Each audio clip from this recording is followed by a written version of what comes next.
This is kind of interesting. I've seen interviews of people holding various microphones. I've seen this one guy, he even does it with a spoon. So I recently acquired an anamorphic lens. So like a lot of you, I've seen these, relatively inexpensive anamorphic lenses pop up on the market over the last several years. And it seems like they've really made a big impression. They made a big splash. And so there's a bajillion YouTubers hawking and selling everything about these, budget anamorphics. And I guess I'm here as a testimony that the marketing worked. But, of course, I love I love the classic cinema where, I was born in '73, so, I've grown up watching movies that were shot on anamorphic, and it was interesting that a lot of the movies that I liked as a kid, back when I didn't know anything about filmmaking or lenses or cinematography or anything, when I later on went to art school, studied photography, and then later on specifically cinematography, it was interesting to see that I definitely liked the anamorphic look, although it wasn't because of the flares. I know that, sure. I mean, again, when I go back and look at the movies of my youth, I'm like, oh man, like everything was shot, or like, a large percentage of it was shot with anamorphics. And I guess I never really paid attention to the flares, but then going back and rewatching them, it's like, oh yeah, there's definitely, matter of fact, over the winter break, we watched Die Hard, and I'm like, oh yeah, I don't remember all those flares, but and I hadn't seen it in a long time. And so I picked one up, but not to, not for the flares. And so I opted for the Sirui. I'm still not 100% sure on how that's supposed to be pronounced, but I picked up the Sirui 75mm 1.6 anamorphic. It has the blue streak, but what I really like about this lens is I like the fact that it doesn't flare a whole lot. In fact, let's see here really quick if we bring up our nothing. At least nothing in this frame is going to do that. So I got it because I just like the way that anamorphic looks, and especially I decided on this focal length, the 75, because I love lenses in that focal length, like 75 to 85. They're obviously very flattering for the human face.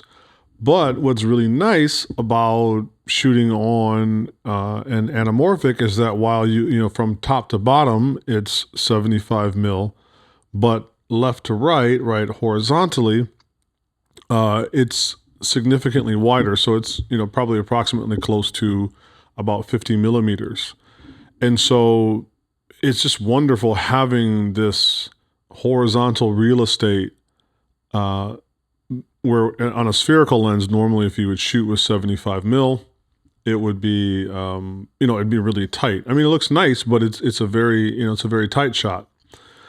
Where with the anamorphic lens, it really brings kind of, as a cliche, it kind of brings the best of both worlds. So I really, really liked it. But aside from, motion shooting, I also really like, and I wanted to experiment with shooting anamorphic for stills photography. And I took that one today. Because it makes me think of one of my favorite cameras of all time, which is, of course, is the Hasselblad XPan. I love that camera. And I say I love it, never having owned one, because in my younger art school days, I could never afford. That's not true. I bought a Hasselblad when I was in art school, and so if I had probably not bought the Hasselblad 503C, I might have been able to afford the XPan, but either way, I couldn't afford to have both. And obviously it was much more of a specialty camera. I mean, you could shoot regular 35 frame on that camera, but of course the whole point of having the XPan was to have this, double wide frame. And so this lens, while obviously not 2x anamorphic, 1.6x gets you pretty close in the ballpark.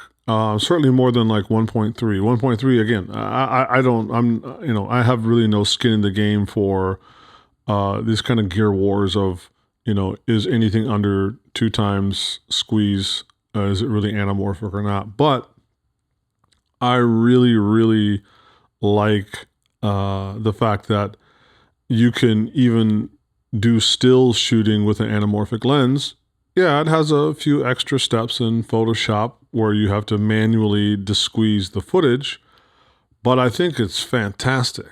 And so I was in Eastvale today shooting this one, and I had just run to the store. I do this now.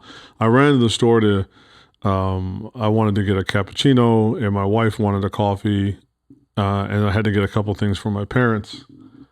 And so I always take my whole camera rig with me. In fact, when I went in the store, I got this big rigged out, Lumix S1 Mark II with a matte box, and I've got an arm on it with my Zoom H1 Studio, and I've got rails and a focus follow system, and I actually carried it into the store, via the handle while it was still on the sticks. Like I just, shrank the tripod down and walked in the store, and the girl's like, "What is that?"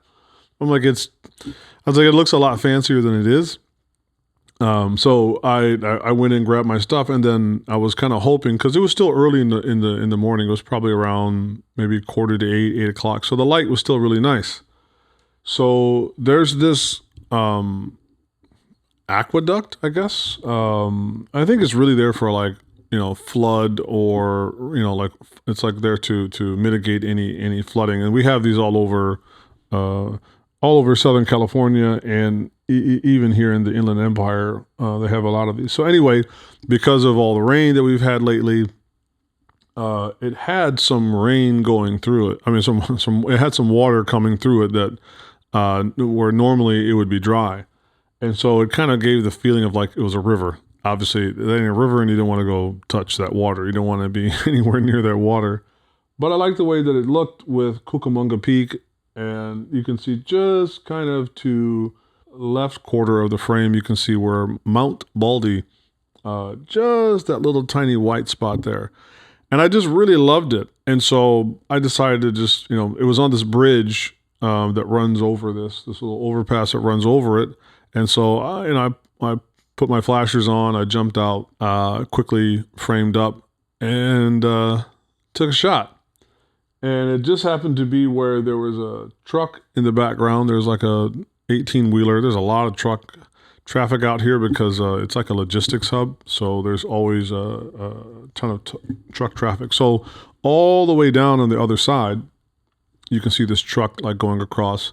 And then in the very top right of the frame were some birds. And I was shooting, because I still had my matte box on, and I just got out, set up really quick, and I just took a frame, and it was at a really low, or a low enough for shutter speed that these birds, looks like they were crows that were flying in the top right corner, that they kind of blurred a little bit.